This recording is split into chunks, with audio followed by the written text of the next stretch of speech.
so I recently bought the iPhone 16 Pro Max, and the reason I bought it was for Apple Intelligence. But with Apple Intelligence, there was a minor setback, and it was the fact that it wasn't gonna come out for another month. While scrolling through my phone right after I got it and realizing that I was in the beta program, I had the opportunity to sign up for the waitlist for Apple Intelligence to try it out a little bit early. So first thing I did was sign up, and about 12 hours later, I jumped into my settings and Apple Intelligence was available for me to try out. So that's where this video begins. The first thing I'm most excited for when it comes to the umbrella of Apple Intelligence is writing tools. What writing tools are a variety of features that are gonna help you write in whatever application uses text. This was the primary function I always used in ChatGPT to help me whenever it came to anything that came to writing. You can really perform this writing tools action in any type of application that has writing as an option. For me, it's most used for writing out emails, scripting in Notion, or even writing captions for social media posts. So the first thing you can do is proofread. And what proofread does is what it sounds like. It takes the message you write and it makes sure the spelling's correct and it makes sure the grammar's correct. And then there's rewrite. And what's fun about this is you can have a list of things, you can have bullet points, you can have just a summary of notes you took. And once you hit rewrite, it'll rewrite it in a paragraph form. And then from that rewrite, you have many options, or you have options from something that has been written already.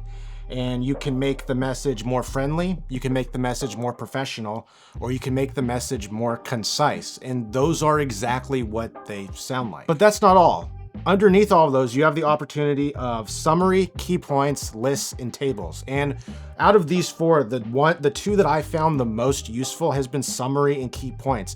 I'm able to go into an application, if it's Safari, go to an article and basically just summarize the whole thing, or find me the key bullet points. And that's been really nice for researching when it comes to researching for videos. Next up is cleaning up photos. And I'm not entirely sure if I like this one, as it takes away from sort of the integrity of a photo, but it is a cool feature that a lot of other companies like Android have had for a while. Apple just finally was able to put it to use. It's pretty straightforward. You find a picture and from there you can swipe your finger across the item you want to remove. With this feature, it kind of only works with the simplest things. And what I mean by that is this example right here of a photo of me shooting a football game.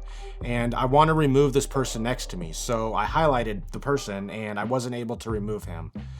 So then I thought I'll remove the pylon. And when I went to remove the pylon, all it did was remove the number 10 on the pylon and not the pylon altogether. So as it can remove things, it doesn't really remove a lot of things. But that may be the fact that this was a picture taken with a DSLR camera and not an iPhone. So there might be something in the software that doesn't allow it to do that, or doesn't allow it to take out big parts of the photo. But like I said, I'm not gonna see myself using this one a ton. The next is creating memory movies and photos. Another one I'm probably not gonna use a lot, but knowing like my mom, or knowing a lot of moms out there, this is something that is going to be used for that generation of people. A lot of people come by and ask me if I can make them a quick slideshow, or I can put some family photos together for some sort of party. And the fact that you can hop into your Photos app and put a single task of create me a movie of my trips from 2024, and from there it'll take music and it'll take all of the photos from 2024 and create sort of a little movie out of it, is something that is really helpful for those people that are not very versed in the editing world, and they can make something quick on the fly and have something that comes straight off their phone. The next is natural language search in photos. Next up is natural language in search in the photos. And what this allows you to do is search within the photos, but more intensive a search. So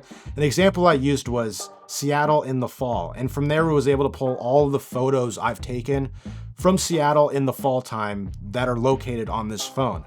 And what it's doing is it's pulling the metadata from the iPhone taken photos and being able to create that way. But that's a limited thing.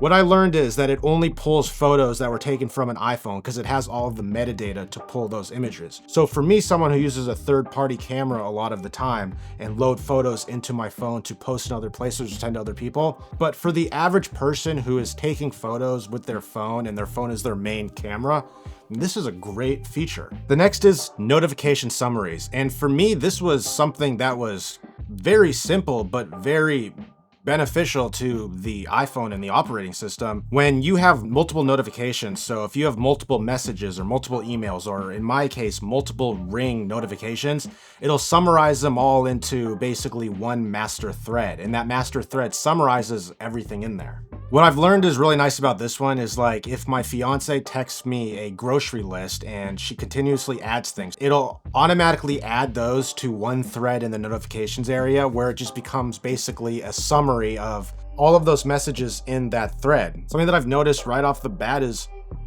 pretty useful. Next up is Siri Enhancements, and I mean, it just looks more appealing and it's more aesthetic to the eye now, and it doesn't look like it's basically something you're clicking, but now it looks like it's something that's integrated into your phone. But that's not the cool part. You can now type to Siri, and for me, it's something that I found myself using more and more the last 24 hours playing with Apple Intelligence. All you do is double tap on the bottom of the screen, and from there you can type into Siri and it will do all of the commands for you in there versus talking to your phone, which for me is a very, very special enhancement to the iPhone, because I find myself a lot of times wanting to use Siri, but not wanting to use it in public or in a quiet area. And now that I can type, it makes it a lot more useful as sort of your assistant. But Siri will also be able to find stuff for me within my app. So if I ask Siri what time I have dinner tonight, it will pull up the notification that tells me what time dinner is. If my brother sent me flight information, I can ask Siri